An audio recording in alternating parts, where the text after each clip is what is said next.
health to our residents. I think that's important. I think we learned that with vaccinations. We had our vaccination drives. Thank you, Mrs. Gonzalez. Okay. Well, this next question goes to Mr. Ponce. What, if anything, would you like to change or improve regarding the university health system? Well, I think they were doing a great job. I think we have one of the best hospitals in the country. I can't see where I would change anything. I think they're doing a great job in educating the community. I know that they now work with insurance and they're helping as many people to get on CareLink if they don't have insurance. They help people with seniors with their Medicare program. So I think that they're doing a great job. I can't see where we need to go ahead and help improve the system. I think they're doing a great job. Thank you. Mrs. Mijares, what, if anything, would you like to change or improve regarding university health system? You know, we're very fortunate to have a university health system and the model that they provide. They're actually, you know, a model for a lot of the state. I will say that what I would want to work with them and collaborate with them on is providing access to those unincorporated areas or areas of the county that don't have access to healthcare, people that don't have transportation, that can't get to their doctor's visits, you know, mothers who can't afford to go get their yearly examinations. So if I can collaborate with them, how do we provide access to those communities that don't have access and cannot get to it? And that's one of the things that I would want to work on with them. Thank you, Mrs. Mijares. Mrs. Gonzalez? What, if anything, would you like to change or improve regarding university health system? So I think the UH system is like it was said earlier, is a model for our state and our nation. I think expanding our public health access is important to our region. It's important to expand that access to provide for more economic development to those areas. Folks like to live close to their hospitals. They like to live close to their doctors. Investing in the new updated mental telehealth is important now as we're at home working from home. So making sure that we fund our telehealth systems appropriately and continue to expand our services. Recently, I know the county expanded service in the south portion of our county, and we can do that all over in every precinct. So that would be my goal. Thank you, Mrs. Gonzalez. Mr. Sakai, what, if anything, would you like to change or improve regarding university health system? It's quite clear from the panel here, our university health system is one of the best, and I want to applaud the Board of Governors and the Commissioners Court for the leadership there. But one of the biggest issues is the failure in Austin for the expansion of Medicaid, and that is the biggest weak link and foundation of healthcare. So we can do all we can to support the indigent care, but unless we get a change of leadership, we're always going to play behind the ball, so to speak. One of the things I would say specifically in regards to what university healthcare system can do is obviously on mental health, especially psychiatric care. I can tell you, dealing with child welfare and foster care and the children in need, that's what they need. They need intensive services. We got children sleeping in the offices. We got children sleeping in hotels and places that we need acute care for these kids. Those are the high needs children, and we have failed them. The state has failed them, and we are, as a community, locally trying to deal with it. So if there's anything I'd ask the university hospital system, let's take care of those foster kids. Thank you, Mr. Sakai. And now I have Cynthia Benton, who is our co-chair from Stonewall Democrats, will be asking our next question, and she will start with Mrs. Mijares.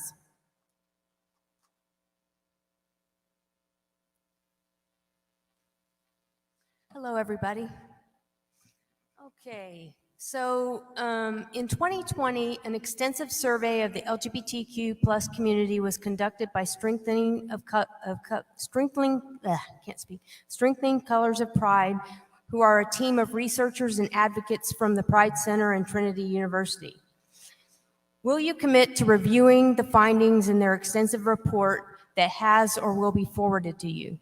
And the second part is, this report documented extensive inequalities in the LGBTQ+ community in economic resources, housing stability, employment, healthcare, and support systems. To remedy that, would you work to adopt some of the policy recommendations, including but not limited to adopting a countywide comprehensive non-discrimination measure, supporting LGBTQ+ affirmative competency training for employers providing services in healthcare, public safety, housing, and economic support, and finally, improving access to funding resources for LGBTQ+ service providers? Me? Okay. Thank you for that important question. So I will tell you, number one, send me that report. I will read it. Number two, I have been a fierce advocate for the LGBTQ community at the Capitol. Whether it was fighting against the bathroom bill, whether it was, protecting our trans youth who want to participate in sports. We have so many critical issues in the state of Texas, like, our failing grid, so many things like the failure of Medicaid expansion. But unfortunately, the LGBTQ community is always targeted at the Capitol. You have my commitment. I will support the LGBTQ community. I have fought against discriminatory policies against that community, and you have my full commitment that I will be there in partnership with the community.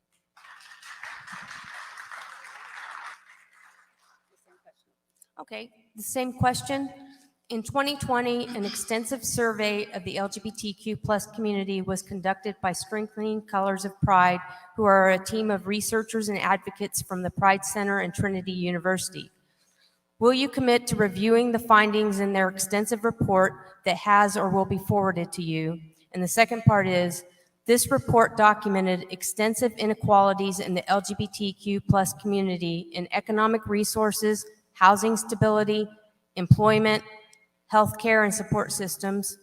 To remedy that, would you work to adopt some of the policy recommendations, including but not limited to adopting a countywide comprehensive non-discrimination measure, supporting LGBTQ+ affirmative competency training for employees providing services in healthcare, public safety, housing, and economic support, and finally, improving access to funding resources for LGBTQ+ service providers?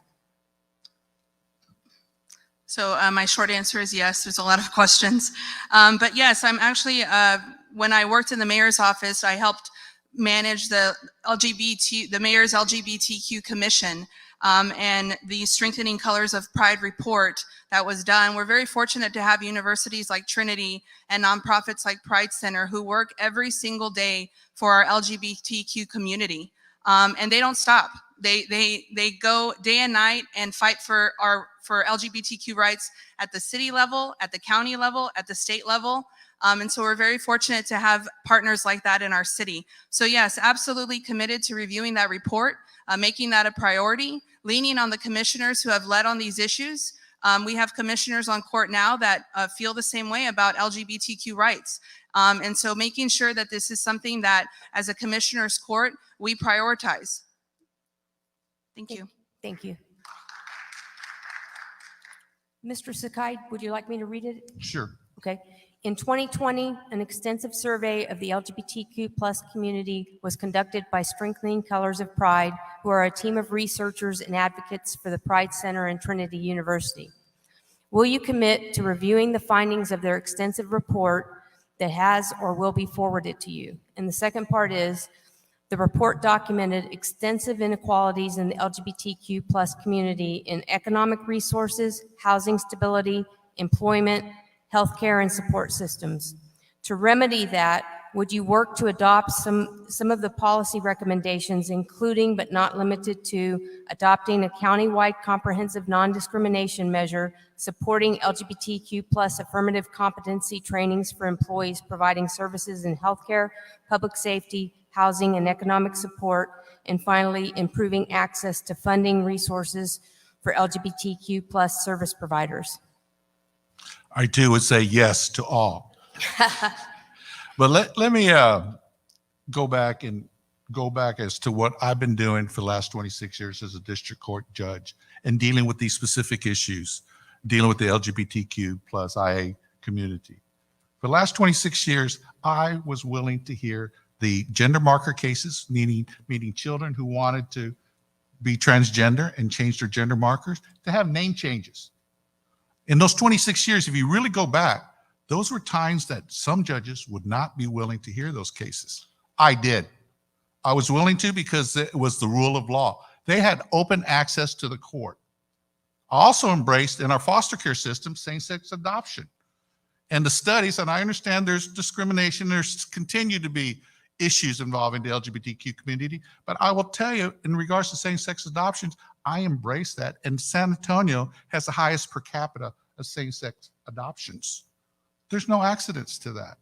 And that's because I have treated that it was open access, and I will always embrace equality. Thank you. Mr. Ponce, would you like me to reread it? Please. Okay. In 2020, an extensive survey of the LGBTQ plus community was conducted by Strengthening Colors of Pride, who are a team of researchers and advocates from the Pride Center and Trinity University. Will you commit to reviewing the findings of their extensive report that has or will be forwarded to you? And the second part is, this report documented extensive inequalities in the LGBTQ plus community in economic resources, housing stability, employment, healthcare, and support systems. To remedy that, would you adopt some of the policy recommendations, including but not limited to adopting a county-wide comprehensive non-discrimination measure supporting LGBT?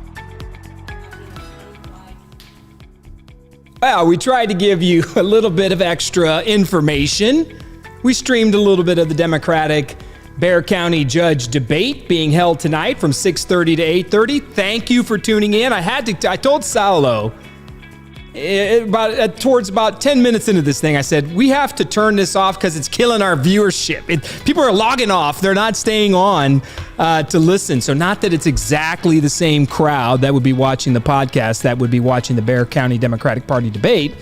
But nonetheless, we were tanking and losing people as we were going through. But what I wanted to do was give you a little sneak peek of what the Democratic Party is up to this evening. They're conducting a 4-person debate for their position, their nomination for the Bexar County Democratic Party, the judge's seat that's opened up here. Nelson Wolf retired after 25 years on the court or so. Seats open. Those are the 4 candidates, and you got a little taste of what they're up to. And of course, on the Republican side, we have Trish DeBerry and Nathan Buchanan. And those two will be duking it out for the Republican nomination to meet the Democratic. One of those 4 people will meet Republican Trish DeBerry, as we've already predicted that Commissioner DeBerry will win the Republican nomination. We'll meet Commissioner DeBerry in the fall. Now, just a quick recap of what you may have just saw. So aside from the questions and information, we talked about this last week, and you got to forgive me. I'm a little sinusy. It's not the Omi. It's not the Omicron. I'm stuffed up here. It's the mountain cedar. It's the mold. It's got me all over the place, and I'm a little bit hopped up on Claritin D. Hold on a second. Let me be very clear. Wallatin D, Wallatin, Walladrill.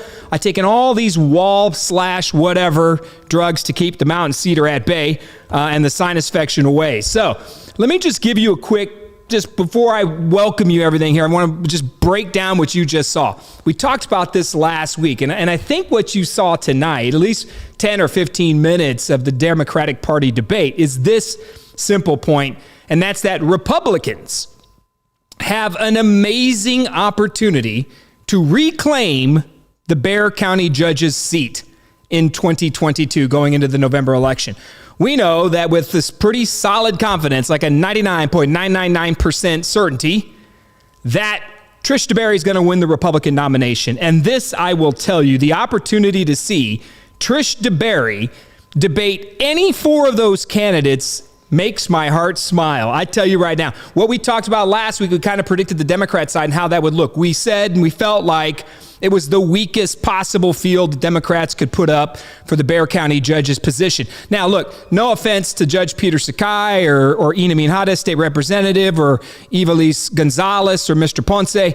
They're just not in the same ballpark as the future Republican nominee, Trish DeBerry. But there are other Democrats, and I know a great majority of Democrats that were honestly wishing they had other candidates in that race, because the big names just sat it out.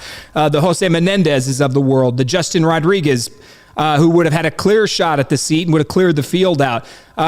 Trey Martinez Fisher, a series of other folks from the delegation, of bigger name IDs, bigger profiles, the Diego Bernals of the world. I mean, they even talked about Julian Castro coming back and running for judge, right? Ron Nirenberg running for judge. All these other people, all these other Democrats would have trounced the current field of these four that the Democrats are putting up right now. So I was watching a little bit of that. I feel super confident that Republicans have a wonderful opportunity to make this race competitive, to get in it and talk about the issues. Because if you watched the 10 or 15 minutes, I watched the entire debate up until this point, about an hour of it. That's right. I subjected myself to that. But I honestly did feel worse with the sinus infection than I did watching the Democrat debate. So I'm going to be honest with you. But watching that, they weren't discussing. And this is what's eye-opening, folks. It's eye-opening. The Democrats aren't discussing the issues that matter most to voters in Bexar County. So you could put it all aside. I'll give you a perfect example why. Today, the San Antonio City Council voted to increase your CPS energy rates, right? So that's more basic taxation, so to speak. It's more money coming out of taxpayers' pockets in a period of the high inflation. We'll get to it in a second. Well, we'll put it up. There it is. Salo and I are jumping right into it. So today, right, so the Bexar County judge candidates are talking about a series of other things and basically dancing around the issues. No facts as to what citizens really care about. And this is the big opportunity for Republicans. And I think we've seen this trending over the last couple of years, that the Republicans are starting to become the party of the working class. Now listen to me on this point. And in Bexar County, Republicans have an opportunity, conservatives have an opportunity to grab back a percentage of votes from the Hispanic community, from the African American community, from the smaller pockets of independents and moderate Democrats who are being disaffected by the entire Republican Party. I mean, by the entire Democratic Party, because the Democratic Party swung so far left, they're missing key items like this CPS energy rate increase. Today, the San Antonio City Council hiked your CPS energy rates 3.85%. You will see about a $5 to $6 or so increase in your bill. We'll talk about that in a minute. But these are bread and butter, right? Meat and potatoes on your block, in your street issues.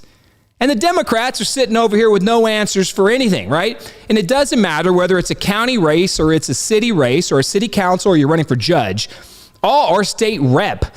All of these positions, right? They all go back to the one basic denominator in all of these things, the one common denominator. People vote their checkbook. They vote how they feel in their house, on their street, in their home. Yes, they care about the greater city of San Antonio. Yes, they're going to vote for arts and all these other projects, and they're going to try to beautify our city. They're going to try to do all things. Absolutely. Absolutely. But at the end of the day, when they walk into the booth, they're voting issues that are meat and potato stuff, man. Like, how am I feeding my family? How much of my money am I keeping a month, right? How safe is my family on my porch? Can I unlock my door at night and walk out and not have to make sure the Ring camera is protecting me? I mean, you go right down the list. This is the beauty of what the opportunity is going forward into 2022. Those issues are trending Republicans. So Republicans, if they're going to be smart enough this election cycle to get it done, and the county judges race is going to be a wonderful representation of that, because you have Trish DeBerry, who is an accomplished person, right? Strength on that court. For a year she was on there. Small business owner, single mom, talking the issues on point. Full disclosure, you know who I already endorse and support. It's going to be Trish DeBerry. But I just disclosed that 100%. I'm going to help her. I've helped her in the past. I'm going to help her in the future. But the Democrats on this side are offering what? They have to live with what this 800-pound monster on their back of inflation.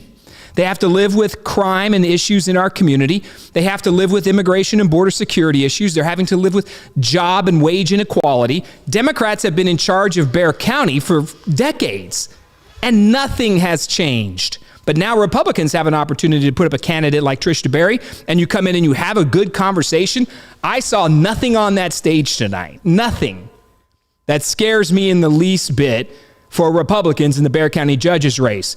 What scares me is if you don't get in and run a good campaign and talk about those issues and go everywhere and work hard, you're going to have trouble. If are Republicans facing an uphill battle because the amount or percentages of Republicans versus Democrats? Absolutely. So it's a tough uphill battle from the beginning. But the gap has narrowed and closed because all the issues are trending Republican. And you could be all ticked off at Donald Trump all you want. You'd be mad about everything he did and said. But what he exposed in Texas, South San Antonio, all the way down through Zapata County, down through the border and other communities, is that Hispanics, moderate Hispanics, faith-based Hispanic families, all of those issues are trending and are becoming Republican. They're voting more and more Republican because the left, the Democrats have moved so far left and progressive that they've left out their core institutions and core base. And the Hispanic vote, which, by the way, in current polling for President Biden, Hispanics have a 28% approval rating of President Joe Biden in the latest Quinnipiac poll. So 28% approve Hispanics of Joe Biden's work and job performance. That is amazing. So there's a runway there. There's a gap there. And that Democrat debate tonight, what you see is, I don't see anybody that's shocking. I don't see anybody that scares me. I wouldn't see anybody that has a firm grasp of the issues. Here's how I would rank what I saw on the Dem side for the last hour. I saw Peter Sakai firmly in charge, right? He gets it. I think he's at that point doing the best in that entire debate. Judge Sakai has a history, and if you notice, he keeps going back, and he keeps going back to 26 years on the bench. He keeps going back to his bread and butter issues. But inspirationally, right, motivationally, I'm not sure that person's going to drag out Democrat votes and really motivate a base. Second to that, I think State Representative Ina Mijares was doing a pretty fair job, not answering a lot of the questions, a lot of stock responses. However, in control at least, if not slightly angry, but still in control, right? Understood what she was talking about to some extent and trying to lean back on her resume. Gerald Ponce, due respect to the gentleman, I mean, he's going to end up in fourth place. There's not a grasp of the issues there. And then Evilise Gonzalez, just watching it, I think all those donors and people behind her, she's amassed a level of support based on her family name and her family history. And some of it is her service as Mayor Ron Nirenberg's chief of staff for 1 year. She has no resume to get the job done. So what you're seeing is she had no grasp of the issues over the hour I watched. So all those money people, and I'm talking all you money people out there that are jumping in this race and getting behind Ms. Gonzalez, you better be worried and concerned about the lack of preparedness on any issue that was discussed. Last week on the show, we talked that if Evilise Gonzalez could raise enough money and get her message out there, that she could do some damage and rise in that and get Judge Sakai into a runoff. And then perhaps at that point, Evilise could step in and take it over and win in a runoff. That's got to be her best case scenario. The problem is that I just noticed in this brief interaction with them, watching them for an hour tonight, is that she has no message. That's a problem. And she cannot deliver what she has. So they're going to have to work. The Democrats are going to have to work, all of them. Judge Sakai has a firm grasp of at least where he would take it and where he would go. But the rest really don't. So early vote starts on February 14th, but absentee mail-in ballot people are voting in the next 3, 4, 5 days. If she doesn't make a strong push, Ms. Gonzalez, she's going to be in a out-of-time scenario, and the cash won't help in an enclosed period when you can't get your message out. So I just see it's a very interesting race, and eventually these 4 Democrats are going to have to start getting after each other and attacking, because the only way some of these people are going to rise is to attack the other candidate, right? Like Amin Hades has going to have to go after Ms. Gonzalez, because she's going to have to go after and expose what's really there, which is a lack of resume. Judge Sakai can float above all that. I think he can, and just talk about his resume, stick to the facts, and put himself in a position to get a runoff in and then try to close it out. But nothing concerns or scares me in that Democrat debate. Trish DeBerry, who, if you've seen her debate, former marketing professional, was on television. If you've seen her debate at all in the past, you'll know that she's got to be chomping at the bit to get any one of these people one-on-one. And for all those naysayers that said Republican can't win it, or Trish DeBerry can't get it done, or she was crazy to jump in the race, I got to tell you, you watch that tonight, that Democrat debate, go back and view it. You're going to like what you see. All you need is a clear delineation and a difference maker of decisions, right? What are the decision points? I'm offering this, she's offering that. Let's go back and forth and give voters a clear shot. And we're going to get that. So fantastic opportunity. But let's dig a little deeper into the issues that Democrats are missing, the bread and butter, meat and potato stuff. Can you put up that CPS Energy graphic? So today, CPS Energy recommended or asked for a 3.85% increase in our CPS Energy bill, right? So a couple key points that I'm going to make sure everybody understands. First off, we receive about 14% of our city budget, our general fund budget, comes from CPS Energy. It's a municipally owned utility company. So we own them, right? We're the ratepayers, we're the owners. The city council controls the interest rate, so they're ours, right? We own them. We get about $330 or so million a year into our general fund from CPS Energy. Huge. It's like a golden goose. Now, SAWS is a little bit smaller. It's about 15, 20 million, and it's not that much. But we own SAWS as well, but CPS Energy is the big dog in the house, right? They came back and asked for some raises in the rates. They started out about 10 or 11% a few months ago, came down to roughly 3.85% in the base rate, and then there was an adjustment also request in this fuel adjustment surcharge. So there was 2 votes today to raise your rates. And it passed 8-3 on the base rate increase. So we'll just stick with that one. The base rate increase means your rate's going to go up. What you pay, 3.85%, not 8-3. So the 3 people who voted against the rate increase, I want to make sure we give them the credit they deserve, because it takes courage to say no to the behemoth. To raising rates to me is it's the same as taxation. It's an increase in taxes. We're coming back and asking for more money. You can talk all day long about what CPS Energy did or didn't do in the winter storm a year ago, but what you watch is what's happened over the last year, and they've done nothing to instill any public trust, any oversight, any transparency, nothing. The city council held some meetings to put an oversight committee together, nothing, right? They ended up getting rid of their CEO. They've got an interim CEO.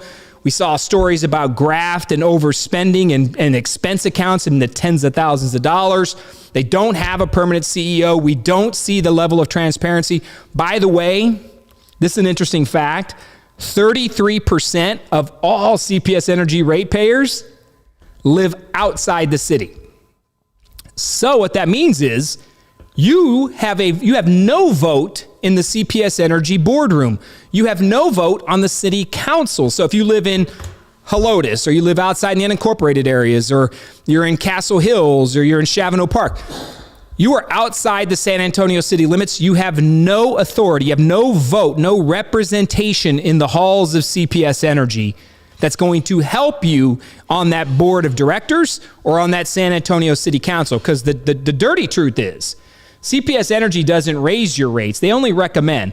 The people that raise your rates is the San Antonio City Council. And 8-3 today, they said, raise it. In spite of massive inflation across the country, in spite of a lack of trust, in spite of the lack of a permanent CEO, a lack of a game plan, a lack of a return on investment. Where's my dollars? Where are they going? Every penny, where's it going, CPS Energy? And can you cut before you increase?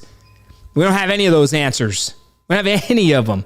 In fact, we know from a year ago, before the winter storm, CPS Energy was sitting on $1 billion of assets in different bank accounts and investments across the country, on Wall Street and land and everywhere, over $1 billion.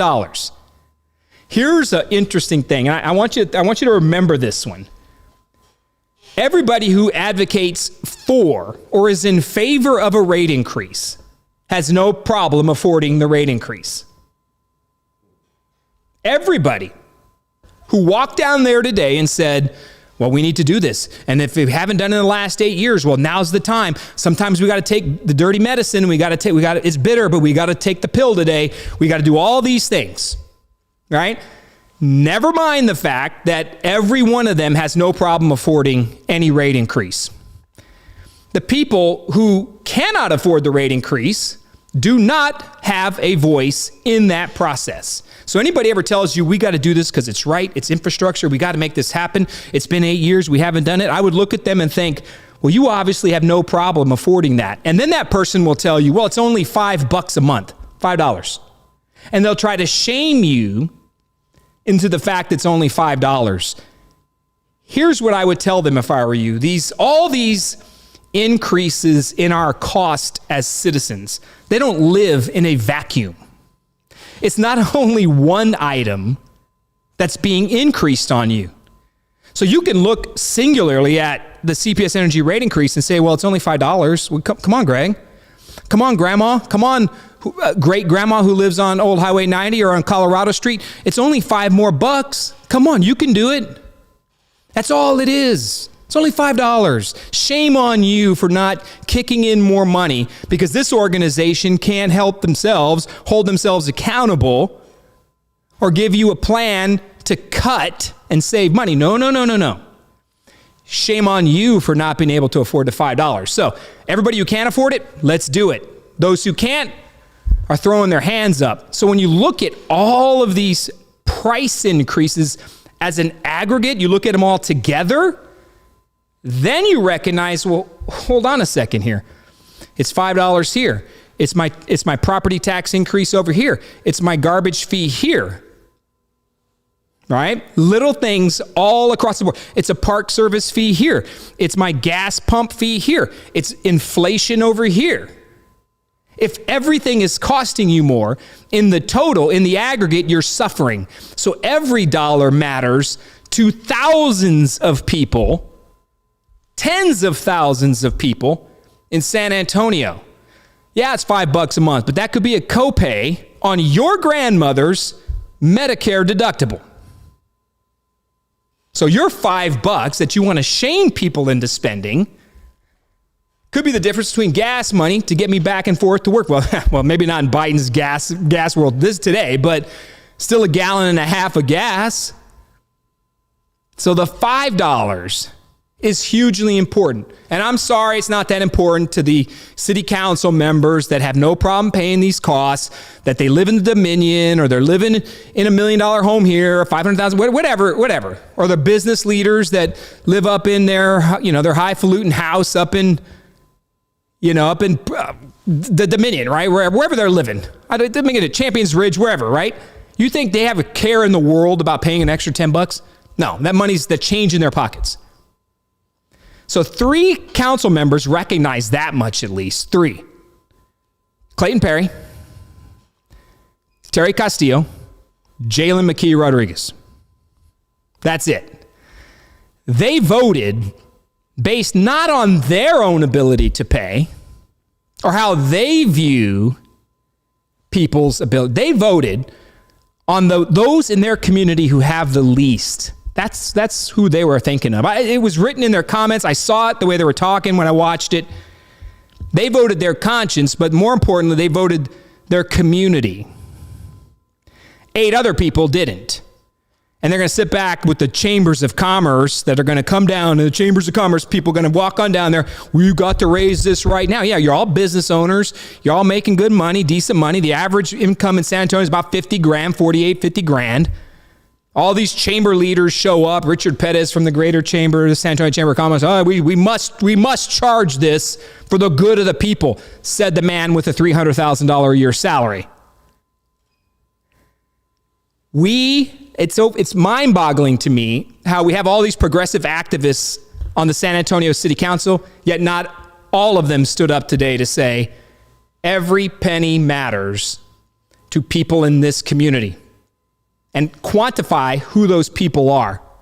They live in the District 5s. They struggle in District 2, some in District 6 in the west side, the heart of District 7, people who are living on such a fixed income that change in CPS Energy or this over here is going to be a difference maker in their life. But no, shame on you for not being able to afford it. So these are the things that we want to make sure you know about, and in the future you hold people accountable. I would have straight up been a no on that from the beginning. Not a never. So there's 2 N words here, no and never. You can't be a never. To say never means that there won't ever be a time that you may require additional funding or help. Infrastructure may get old. You have to change the way that things work. You got to hire people. You got whatever. I mean, there's a million reasons why. You never say never. You never say never. A no just means another N-word, not right now. Terry Castillo tried to put a pause on that today, motion to push back to January of 2023 to say, let's get our hands around this, come up with a better game plan, make sure we're doing the right thing. She got voted down. She lost that vote, 8-3, and then turned around and voted and passed. Patience with other people's money is a God-given gift in politics. 3 people exhibited that today. Thank you to those 3. I don't agree with everything Terry Castillo does, or Jalen, or even Clayton Perry. But you got to give credit where credit is due to the politician, the representative who makes the vote, not on their own belief of how people should live their lives, but in how people are actually living their lives. How, when you, that empathy to put yourself in someone else's home, someone else's checking account, man, that speaks volumes. We don't have that. And it's not enough just to listen to the talking heads and the business leaders and say, you got to get it done. We got to do this. No, you don't. Patience is a virtue. Patience with other people's money is admirable and humble. And when you've been gifted by the Lord a set amount of talents and resources, how you use them speaks volumes. And if you're going to be a progressive and you're going to be a liberal and you're going to tout it from the top of your lungs, you're going to scream it everywhere in San Antonio, then be that liberal progressive or that Democrat in every piece of your voting life. Don't hide behind the chambers and the multi-billion-dollar business that CPS Energy is, who ultimately failed us horribly. Don't hide behind that because you're worried of taking a tough vote. Say no. Ask them to come back with a game plan. Ask them to come back with analytics and data and earn a rate increase over time by building trust first back into the organization. There is none. Kudos to those 3. They're going to get, I know overwhelmingly the public is in support of their no vote. And we got to be thankful for that. So, interesting take on it. I know it's a lot. We got to be careful. Those votes are never easy. I've had to make those votes, but I never voted for a rate increase. I didn't. It was only a couple of them, but I didn't vote for them. But we know in the future we may need one. Yes, it's true. Costs and infrastructure, all that may happen, but not right now. So thank you to those 3. Keep an eye on what happens at the San Antonio City Council. Big concerns. The other one I'm going to get to that's ongoing right now is, and this is going to be a different take. People are going to be a little freaked out by my take on this one. Salo, I'm going to go a little bit to the other side on this take. Put up the picture there if you got image number 4 or 5 there. The one that is the arts and the bond that's going on right now. There is a $1.2 billion bond that's about to get put out into the city. Over the years, every 5 years, we do these massive bonds. They ultimately result in no tax increases. But what they do is they build up infrastructure across the entire community. We cannot, for instance, there's $3 billion worth of road issues. There's $1 billion worth of sidewalk issues. There's a lot of problems in our city that cannot be funded by the regular general fund of the San Antonio city budget. Just impossible. So we do these bonds to take out this debt to therefore in the future be able to build these projects over a 5-year period. We gather all this community input and we do all these bond projects and bond committees. And we'll vote on them. And then these things pass overwhelmingly. So you can be pissed off about the debt. I'm with you. City debt is ridiculous. You could be upset about the debt, but the fact is these bonds pass usually with about a 65 to 75% passing ratio. They're wildly popular, and they do everything from parks to police substations and all kinds of other stuff. So they do a lot. But here's the rub. The bond, also by law in our city, a percentage of that is allocated and put aside for public art. Public art, and we're talking about 1.5% goes to public art. Now, look, if you ever watch me or hear me talk, the San Antonio Report and Bob Rivard, I have no, Oh my God. Bob Rivard he's not my favorite journalist in San Antonio. I'm going to be honest with you. I don't see eye to eye with this guy on much of anything, but he wrote an op-ed that caught my eye today in defense of preserving public art funding in the San Antonio 2022 bond. So I hate to even say this, but I agree to an extent with his rationale behind public art. Now, you're going to say, well, hold on a second, Greg. Public art, man, we don't need to be doing things like that. And we don't need to be spending any of our dollars in these periods and times on public art to beautify anything. We just need to do the basics. With you, 100%. There's some level of ground where we may be able to reduce it, but we also may be able to keep it the same.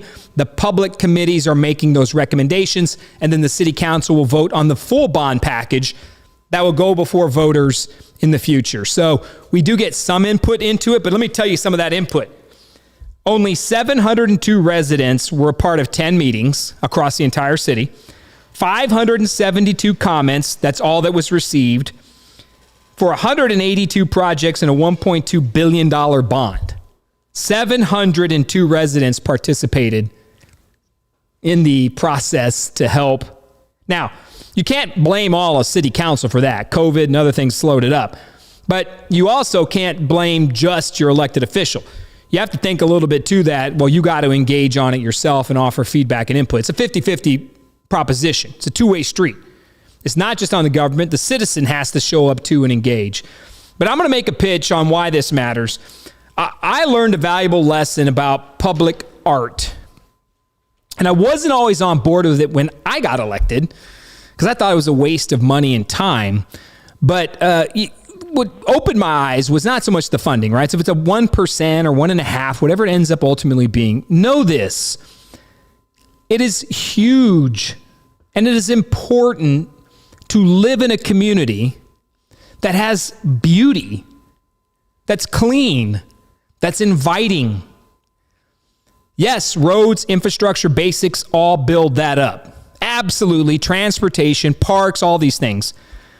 But having a piece of it, and we'll call it public art, whatever. I mean, there's some art that I absolutely don't understand, and I couldn't even imagine why we'd spend any money on it. Trust me, I'm an art critic. That's all I am, who has absolutely no clue about art.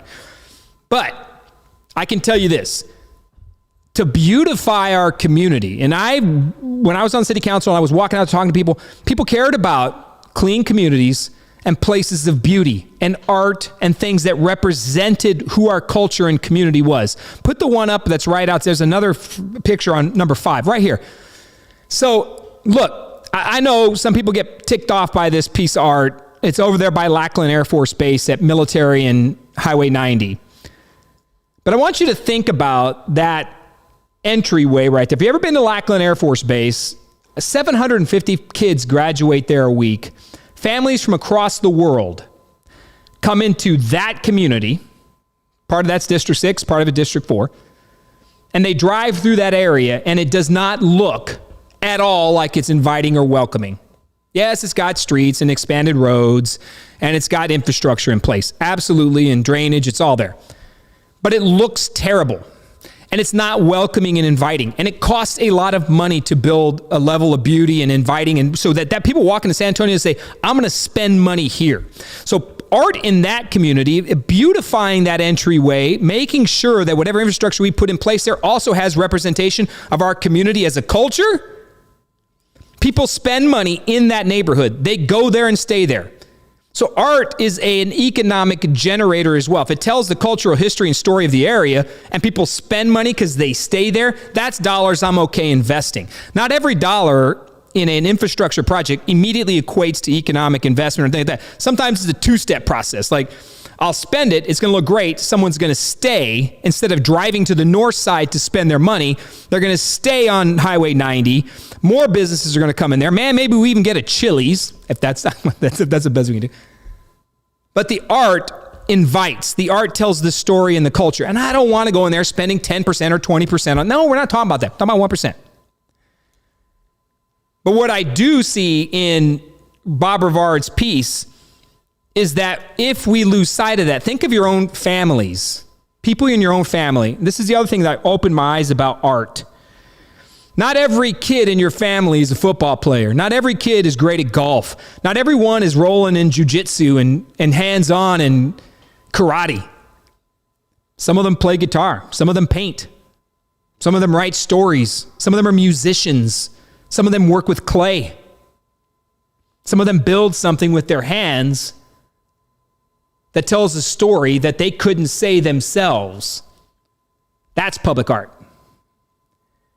We lose that, we lose a piece of San Antonio. So while I am a fiscal hawk on these things, and like the CPS energy increase, absolutely ridiculous. But from an art perspective, San Antonio is so culturally rich in history and life, to not tell that story disrespects my family, who the Arrochas, I'm not just a Brock house, I'm 50% Arrocha from the South Side Harlandale family.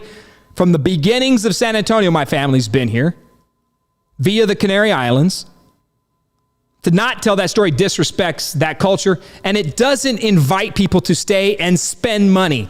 So don't always get caught up in the traditional talking point, whether you're Republican or Democrat. Think, how is this generating something of value for the community? If my son is not a football player, but he's a welder, or he works with clay and he builds and he paints and he drives through our community, rides through, and he sees that. That's public art. That's the next level of a community that recognizes that. Don't cut the public art budget. Don't cut it. If we're going to do bonds, we're talking about 1%. If we're going to do this, we should do it for those citizens who, by the way, take that bus, who walk that street, those families that show up at Lackland Air Force Base, Randolph, all these institutions and places around San Antonio. You give that up, you've given up something that's, man, you know, you can make money and do things and lose your soul in the process. I'd rather be broken on point with who I am than rich in cash or life, but poor in spirit and culture. That's not what I want. So keep the money in the box. Let them do it. Do we have to get better at what the art looks like? Absolutely. Because that cheese grater thing there's a cheese grater thing in the convention center that I don't know what it costs, man, but that looks weird to me. All right, I'm gonna throw that out there. Oh my God. You know what? That Lackland piece, the one we had, the reason I chose that, I wanted to show that piece, was because Lackland has nothing. They have nothing. But to me, I liked it, man. I thought that thing was powerful. I think it looks fantastic. And you got to figure out what it means. Some people got upset in the past because near there, they put up this structure for Selena, the Selena Tower, allegedly Selena Tower. And people were mad at that $400,000. Well, I mean, art is in the eye of the beholder. So a lot of it, I'm not holding. I'm just telling you right now, a lot of it I don't get. But it tells our history and story. And sometimes it's just something as simple as a gateway piece of infrastructure into Old Highway 90 that shows that this was the old Highway 90 Spanish Trail, right? Sometimes it's recognizing that Spanish Trail off of Fredericksburg Road and building that up. And it's glorifying in the Alamo. It's building infrastructure and parks in areas that don't have that money, sure, but it's putting a piece of art in that park. So a kid that goes and plays there, just because they can't throw themselves across the jungle gym doesn't mean they can't come over here and see, wow, look at the beauty in that. I wish I could paint like that. Then you've changed a life. When you see the art and a child thinks, well, I wish I could do that. Mommy, how can I do that? What is that? How did somebody do that? So that, I'll leave you with that on the public art. Just keep the money in there. Let's make sure people have all kinds of access to a better community that's not only clean, but it's beauty and speaks to who we are. All right. Real quick, I want to talk about some crime rate stuff. So San Antonio put up, there's a graphic there. I think it's probably number 7 or 6 or 7. So San Antonio had the highest murder count it's had in the last 27 years. I don't know what happened to the graphic there. I messed it up when I copied it. So 160 people murdered in San Antonio, the best in 27 years. I don't like the title "the best." That's a weird title.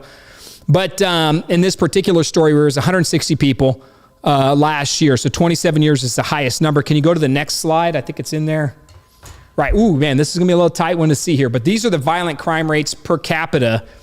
In San Antonio, if you follow it up right there, it's about 800.41. Balcones Heights, small city, had a couple of major incidences. So their numbers off the charts. Helotes, all the way down there at the bottom at 33.22. So these are per capita violent crime rates. San Antonio, and we can chalk it up to a lot of different reasons. The reason I wanted to bring this up to your attention is we should continue to watch this. A lot of people pin this on COVID, whether it's domestic violence issues or murder, or all these things that are chalking up, right? They're adding up. People are going to say this is COVID related.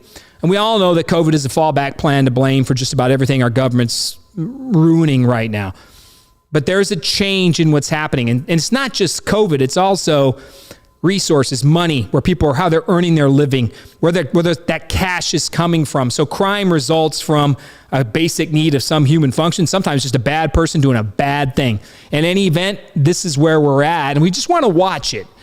Overall, has crime gone down in San Antonio? Yes. But the violent crime portion of it is increasing and rising, especially the murder count. For us, what we should be doing is just making sure that wherever you live on this chart is researching and figuring out. I got Leon Valley there, 199.27 per capita. But San Antonio and Kirby's another tiny little city, but Universal City, Somerset Hill Country Village, you go right down the list. So we have to get back to making sure every neighborhood understands what's important, what's going on in every one of these little communities. But the murder rate, I'm only bringing this up because over time, what we have to watch now going forward is where public safety is, the amount of police officers we have. We also have to think about how our response times operate. We may get a new substation coming forward in the future, Bond, on the southeast side of San Antonio in District 3. Public safety will always ratchet up. By the way, as the police officers negotiate a new contract, right, and finalize a new policing contract, collective bargaining wise, we're going to hear the city council get back into a debate on policing and its role in our community and the costs behind that. Be prepared with facts. Just keep an eye on it. I want to make sure we know that we're watching that and see where it's going.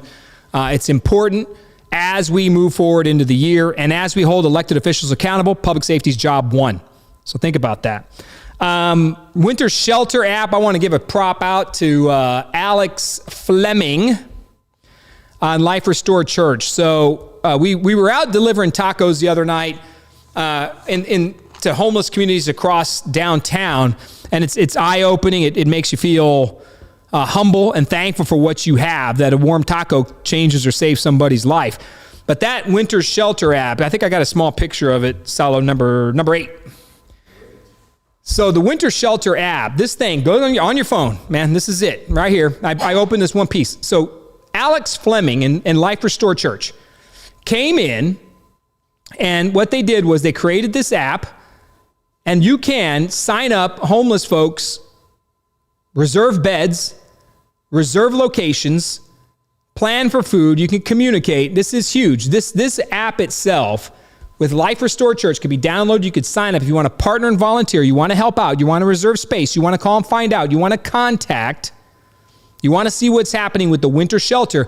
This app goes into effect every time the temperature drops below 32 degrees. People die on the streets of San Antonio when the temperature gets below 32 degrees. I've seen it. It's terrible. Homeless people are not homeless by choice. And people will say that all day long. It's mental health issues. There's all kinds of problems why people are homeless. But this winter shelter app is huge and it's amazing. They also have a donation. I couldn't completely screenshot it, but the bottom one right there, that's a silhouette of a credit card. You can donate as well to feed people. So for instance, I may be out running around. The next time it drops below 32, I go out and spend $150 on tacos, but there could be some donations that offset those costs. And we're running around town, fuel, food, feeding, helping, hygiene kits, blankets, socks, all that in this winter shelter app under Life Restored Church. You can find it in the App Store, the Google Play Store, whatever that thing's called. I don't understand that Android stuff. But you can download the app and be a part of it. Jump in. You got any questions or ideas on how you want to help with the homeless mission in the winter shelter times below 32 degrees? We saw that before a year ago, and it was deadly. It was deadly in people who lived in Saha buildings, apartment complexes, senior living facilities, not just on the streets. Communication, this app is always going to help. Always. So check it out. Download in the App Store. Learn a little bit and let's make it happen. And finally, we'll wrap up with a couple of Biden issues. We talked about this some already and when I was discussing the Democratic debate. So put up those Biden numbers. Joe Biden's numbers are tanking. Now, this will be an outlier poll based on the rest of the poll of polls. So poll of polls has Joe Biden somewhere between 39 and 41 approval rating. That means that the poll of polls kind of takes an average of all polls, and it comes. I mean, there are 25 pollsters out there every day poking at where people's approval ratings and disapproval ratings are. But this Quinnipiac poll came out. Biden's approval rating, 33% among adults, registered voters at 35%, disapproved 54%. This was January 7th through January 10th. This is before things like today happened.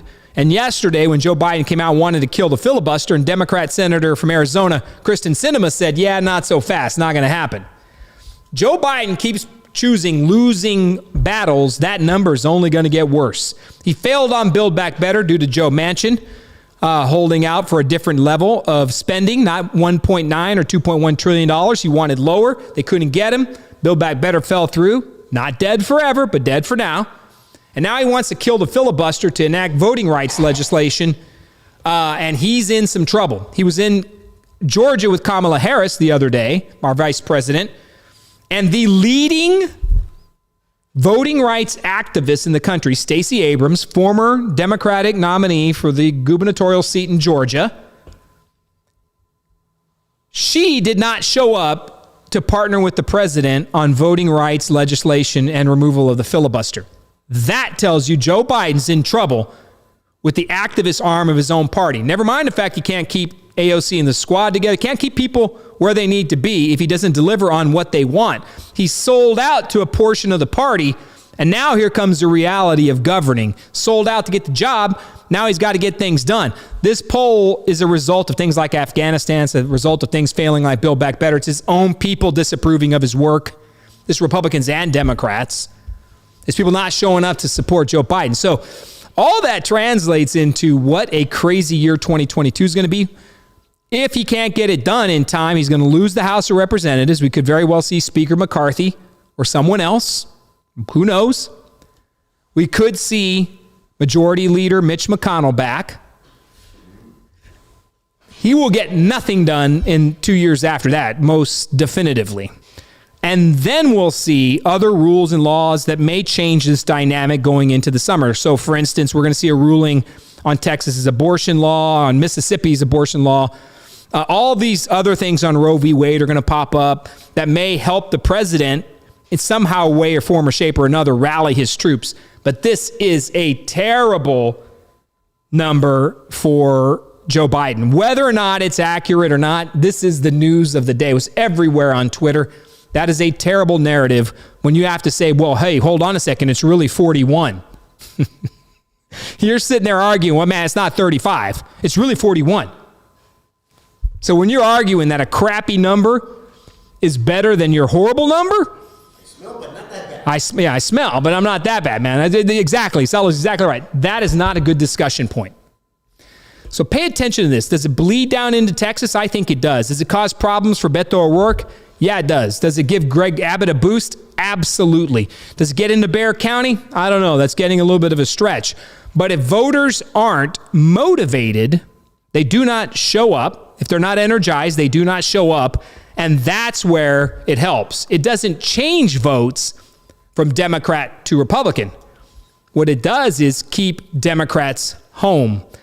Fewer Democrats staying home, not voting, upset is a pathway for Republicans from the federal level on down to the basics here in Bexar County. So huge opportunities. Great year in 2022 coming up. But folks, this is the beauty of it, man. You can go both ways. You can pick either side. Like I talked about tonight. Yeah, I think CPS Energy should have been told no. But in the same breath, I pick an issue like public art and I say we have to think about who we are. You have to cross the line and think about what is best for the community as a whole. And that's what we have to focus on going into 22. San Antonio is an interesting community because of how we are this microcosm of culture of the past, struggling to be something in the future. We're led by people who don't know who we are, that are not from San Antonio, most of them. It's just this weird thing that has happened where I believe the people who are elected in San Antonio don't represent the community in reality. I don't think they match. I think they win because of voter apathy. Not enough people vote, so a smaller representation has a greater voice, and you end up having a city council like you do or state representatives like you do. I think that's going to change in 2022. We're going to see a trend to where people are going to vote for people who give a damn and going to tell it like it is and show up and get it done. Still have to run a good campaign, get out there, raise money, make it happen. So something to think about as we wrap it up. Do we have any halfway decent memes that aren't going to get us in trouble? Sallow memes. Yeah, I take full responsibility. Sallow, in a meme disclosure, Sallow said he takes full responsibility for any meme that, hey, as long as it's not oh my gosh. Stores refusing to sell chicken noodle soup after COVID patients are using it to Bro, ivermectin soup. What do you got? The CDC now recommends that if you're secretly in love with me, you have to tell me. I hope my wife was watching that one. I've never seen a thin person drinking Diet Coke. Is that legit? Oh my goodness, man. Yeah, maybe not. Maybe, I've never seen a thin person. Hey, man. I got Coke Zero. Hey, man, come on, man. Come on. My wife was laughing at me right now. Fully vaccinated people. Oh, come on. Turn now. That's Sallow. That's Sallow. What else you got? You got anything else? Can you? Put up meme number 4. I put some memes in there. Meme is it meme? I got a couple of them in there. There's some other ones in there. Go to meme number 1. Salad, man, you're taking it. Salad takes it to a whole other level. We're trying to be politically smart and thoughtful, and then Salad goes Joe Rogan. Joe Rogan, man, we need number 4. I don't know what's out there. What do we got out there? I don't know. You got him, or we done? You got one out there? Yeah. I hate lazy people. Why? We didn't even do anything. I see that one. I keep laughing, man. I don't know why. There's more out there. You know what? The official winner of Not My Job Award. That's so awesome. You can go down a meme and TikTok hole and never come out again. Like you could disappear into memes and TikTok and never be heard from again. Babe, I only posted where to make sure I stay. All right, well, we just went off on a not so well-defined jet. Get down off the screen right there. We're in trouble. What else you got? Okay, we'll close with this one. Kids, this one's important. No matter the size of your opponent, always give it your all. Look at that takedown. All right. Well, we're done. All right, look. We appreciate you. We're thankful. I opened the window tonight into the Democratic judge debate, and I hope it brought you a little hope, if you're a Republican, that you have a heck of a shot to win this year. If you're a Democrat, I hope it opened your eyes that y'all have got some work to do. And you got to get prepared, and your candidates better get a whole heck of a lot better with voting starting on February 14th and Election Day, March 1st. It's going to be a great year. I think we're turning the corner on a lot of different things, but we're running scared. We got Omicron, we've got Florona, we got all these things in our world, and it's tough and it's difficult. But again, we always come back to the basics. What are the facts? What things can we do in the future for our families? How can I make the decisions that are best for me and my kids, my wife, and my little piece of the world? That's really what matters. That's what people vote on. And that's what I hope we can get some more information, have some fun at it. And I'm sorry if you got offended by the child getting rolled like that at the jiu-jitsu mat, but if you go at it this year, folks, go at it full force, 100%. Be that sensei, like in Cobra Kai, go 100%. at everything you do and give it your best. And God willing, we're going to come out of this thing on the other end. We appreciate you. We thank you. We enjoy this. We'll see you next week. But as always, we work together. We do the best because the BrockCast is here for you, and we will see you soon. We are officially as done as can be. We are out.